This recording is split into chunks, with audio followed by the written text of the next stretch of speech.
जंगल में सर्दी का मौसम आने वाला था। सब पक्षी अपने लिए पक्के और मजबूत लकड़ियों के घर बनवा रहे थे।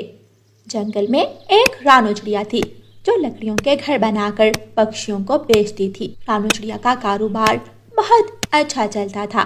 जंगल के सभी पक्षी उसी के पास अपने घर बनवाने आते थे। रानो चिड़िया, तुम सच में बहुत मजबूत घर और घोंसले बनाती हो, और तो और तुम्हारे दाम भी मुनासिब हैं। शुक्रिया तोते भैया, मुझे घर बनाना मेरी माँ ने सिखाया था। उन्होंने कहा था मुश्किल समय में ये काम तुम्हारे काम आएगा। जब मेरे पति चल बसे तो घर का खर्च उठाना मुश्किल हो गया, तब मैंने ये काम शुरू कर लिया। उसी जंगल में एक कालू कौवा रहता था जो बहुत ही आलसी था। वो हर समय सोया रहता था। उसकी पत्नी गौरी कौवी अपने पति से बहुत परेशान थी। कालू, उठ, जल्दी उठ। आज अगर तुम काम पर ना गए तो मैं बता रही हूँ तुम्हें। मैं अपने भाई को बता दूंगी, फिर देखना वो तुम्हारे साथ क्या करते हैं। क्या हर समय मुझे अपने भाई का डरावा देती रहती हो? जाओ, जो करना है करो। मैं तो नहीं डरता तुम्हारे भाई से। उसी समय गौरी का भाई भी गौरी के घर आ जाता है। कालू के बच्चे, क्या कहा तुमने मेरे बारे में? नहीं डरते तुम मुझसे? सीधा करूं मैं तुम्हें? मैं तो मजाक कर रहा था। मैं तो बस काम पर जाने ही वाला था। कौन सा काम? काम तो तुम कोई करते नहीं हो।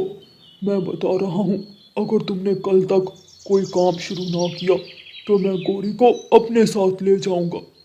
नहीं नहीं, मैं तो काम शुरू करने वाला हूँ। मैंने सोचा है कि घर बनाने का काम करूँ, लेकिन मेरे पास लकड़ियाँ ही नहीं हैं। उसकी चिंता तुम मत करो, तुम्हें लकड़ियों के पैसे मैं दे दूंगा। लेकिन उसके बाद भी अगर तुमने घर बनाने का काम शुरू ना किया तो तुम्हें मैं छोड़ूंगा नहीं। तुम्हें इतना मारूंगा कि तुम उड़ने के काबिल भी नहीं रहोगे। नहीं, मैं वादा करता हूँ, मैं मन लगाकर काम करूंगा और आपकी बहन को शिकायत का मौका नहीं दूंगा। फिर गौरी का भाई कालू को घर बनाने के लिए लकड़ियों के पैसे दे देता है। और कालू कौवा अगले ही दिन बाजार जाता है, लकड़ियां खरीदता है और घर बनाना शुरू कर देता है। कालू कौवा वहां से उठता है और रानो चिड़िया की दुकान की तरफ जाता है। वो वहां जाकर देखता है कि रानो चिड़िया की दुकान पर पक्षियों की भीड़ लगी हुई थी। कोई घोंसले बनाने का ऑर्डर दे रहा था तो कोई अपना नया घर बनाने का कह रहा था। चिड़िया रानी, मेरा घर बांस का बनाना। मुझे बांस के घर पसंद हैं। मेरे पास बार बार घर बनाने के लिए पैसे नहीं हैं, इसलिए एक ही बार में पक्का मजबूत घर तैयार कर देना। बुलबुल बहन, आप चिंता ना करें, आप जैसा चाहती हैं आपको वैसा ही घर मिलेगा।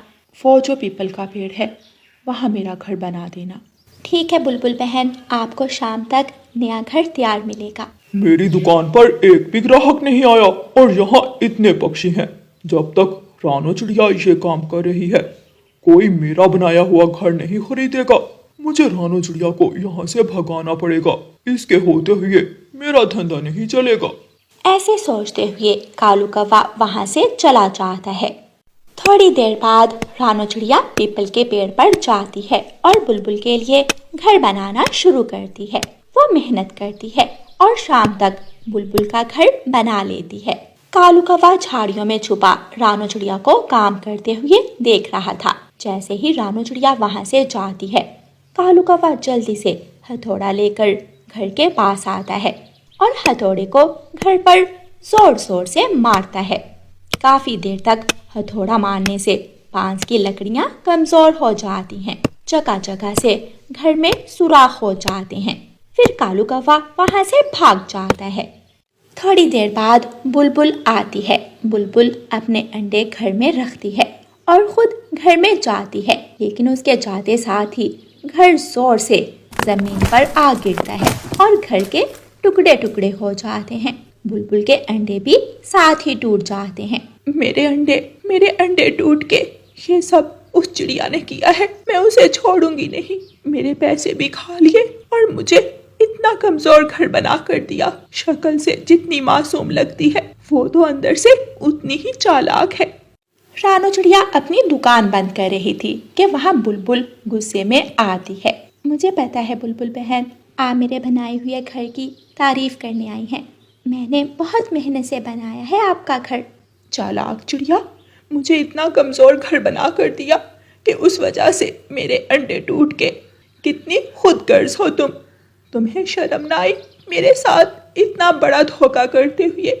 तुम्हें तो हम सब बहुत अच्छा समझते थे, लेकिन तुम तो सबसे बड़ी धोखेबाज निकली। बुलबुल बहन, मुझे समझ नहीं आ रहा आप किस बारे में बात कर रही हैं। मैं सच बता रही हूँ, मैंने आपका घर बहुत मजबूत बनाया था। निकालो अभी के अभी मेरे पैसे, वरना मैं तुम्हें यही मार डालूंगी।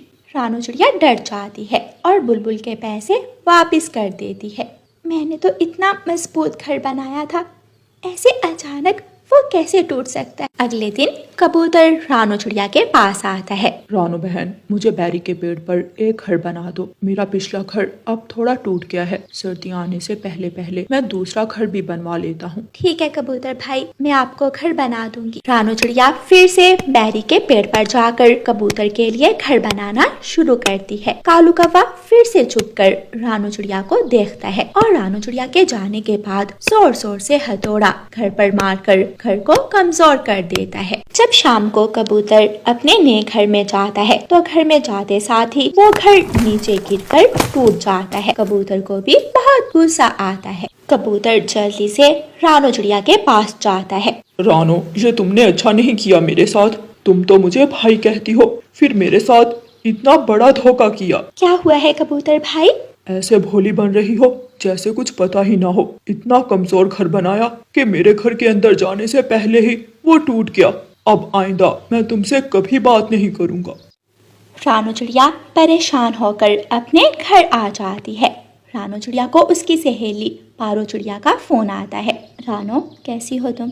तुम तो बहुत मसरूफ हो गई हो, कभी मुझसे बात ही नहीं की। रानू चिड़िया रोने लगती है। रानू, क्या हुआ है, मुझे बताओ। क्या बताऊं पारो, मैं इतने मजबूत घर बनाती हूँ लेकिन बाद में वो घर टूट जाते हैं। पहले कभी ऐसा नहीं हुआ और अब अचानक से ये सब मेरे साथ हो रहा है। मुझे तो कुछ समझ नहीं आ रही।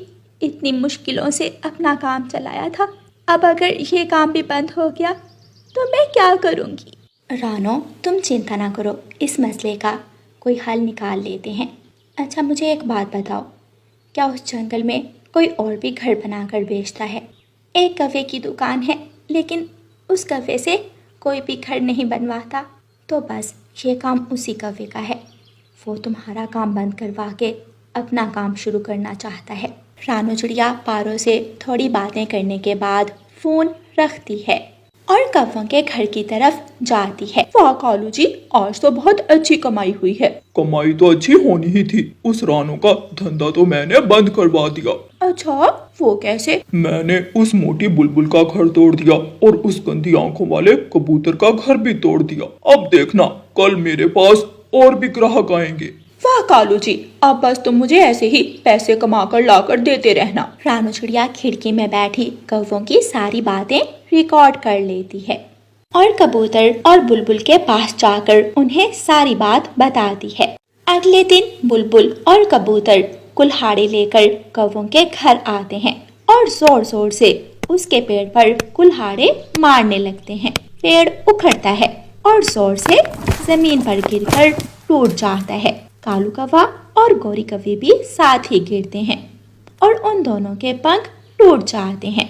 दुष्ट कौवा, तुमने हमारे घर तोड़े तो हमने भी बदले में तुम्हारा घर तोड़ दिया है। मेरे अंडे टूट गए, अब तुम दोनों भी कभी नहीं उड़ोगे। कबूतर और बुलबुल वहां से उड़ जाते हैं और कौवे रोते रह जाते हैं। ऐसे कौवों को उनके किए की सजा मिलती है। प्यारे दोस्तों, इस कहानी को लाइक, अपने दोस्तों के साथ शेयर और चैनल को सब्सक्राइब करना बिल्कुल मत भूलना। आपका धन्यवाद।